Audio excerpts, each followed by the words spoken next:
place to be. You know, Brandon and I work very hard to put ourselves in this position. You know, and so it's for sure it's just not just me. You know, I'm very grateful for my coach. How much has Will pushed you? Too much. You know, he's pushed me from high school ranks, and as annoying as it is, I'm also extremely grateful for it. You know, because I would not be able to go the distance. I would not be able to push myself without him. You know, and so I know if he's in the final, when he's in the final, that it's going to be a fight. I'm not going to be given anything, and that's the way I want to do it. I want to earn everything I get, and I'm so happy to do this really with him. When's the first time you met him? I mean, when's the first time you competed against him? Do you remember? Yeah, freshman year, of course. You know, he was in Oklahoma. No, in college. He was at Oklahoma. I was at Florida, and I thought I was a big dog on campus. And you know, we went to Texas A&M, and we were going for the national championship, and we went 1-2 there. And I said, this guy's going to make my life very difficult. You know, but eventually he came over to the Gator Nation.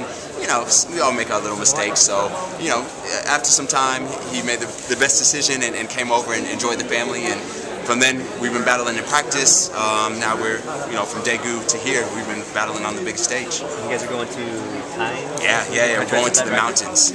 Really, we're going to see what we can do. The pressure is off now, we're going to just go and have fun, and then end it at the Diamond League final in Brussels. I guess, sorry, I lost my train of thought there. No problem. How do you celebrate? Training. I'm training tomorrow. You know, really, I'm a bit disappointed to be completely honest. You know, yeah, I want to be the best ever, and unfortunately, every time the triple jump is announced, you know, whether championship record, world record, it's going to be Jonathan, and that does hurt me a little bit. Because Rain and I work so hard to be in this position, but you know it's not over. I'm not hanging up the spikes. I'm far from, and you know continue to fight. Talk about how the competition played out for you, because you started with really bad. Yeah, a stereotypical thing. Yeah. You know, coach said just go out there and put it out there just like Rio, and let everyone else respond. My head was really not in the right place. You know, I was so just thinking world record, and in fact that actually took me further away from the world record. He just came down and said, yeah, I don't care what you do, get your head in the right place, you know, win the competition first and then see what happens. And that's when I just started paying attention more to Will. And, you know, once he started jumping the distances, I said, okay, come on, you know, we do this every day in training. And then it became more of a training atmosphere for me. Yeah. Do you think that relationship and healthy competitiveness you have with Will will be the secret and the answer to breaking Jonathan's record? I like to believe, you know, we could be the Carl Lewis, Mike Powell. You know, of course, when you can mention two U.S. jumpers, it's always great, but I don't know what it's going to take. If I knew the solution, I would put it together. Just now, there's no more pressure. You know, the World Championships is over. This is really what we prepare ourselves for. I think we're going to the mountains next week. Maybe we can have some fun and relax, and maybe the numbers will come. Do you ever feel satisfied after winning gold if you haven't broken Jonathan's record? It seems like you're always looking for the next opportunity. Yeah, I think this is also what sets us apart. You know.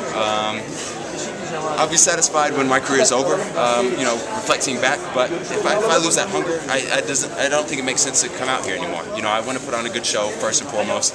I want to break records. I want to be the best ever. And when I lose that drive, when I lose that passion, then that's when I'll hang it up. You still feel like this is kind of just the beginning of this journey toward the world record, and maybe you kind of wanted it a little bit too soon? No. This journey has been from 2011. You know, so far from the beginning, but also far from the end. You know. Just gotta start having fun again, and sometimes maybe I'm too uptight and too focused on the wrong things. So in terms of the world record, were you thinking tonight you're gonna get it, or like every meet you're thinking it? You go to Strava, you're thinking I'm gonna get it? Or? Every meeting, you know, at Prefontaine I thought I could get it. I jumped 18:11, and of course to do it on the home soil would be amazing. Right. To do it in Jonathan's backyard would have been even better. But again, this is what we train for.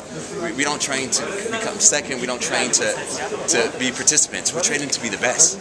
So is there a meet in the mountains, or just the next meet's the Diamond League final? No, the next meet is you know, in France, in the mountains, and then the Diamond League final in Brussels. So think that is the altitude it's easier to jump there or not? I don't know. This is what we're testing. You know, we're trying everything. Think there'd be an asterisk by it if you were to break it, or? If there's an asterisk, I'll take it. Okay. You know, really, I will take. You want to jump farther than that? I just want to jump farther than him. That's it. Okay. You know, I'm not greedy. I'm not picky. Asterisk, whatever. I'll take it. Where are you from?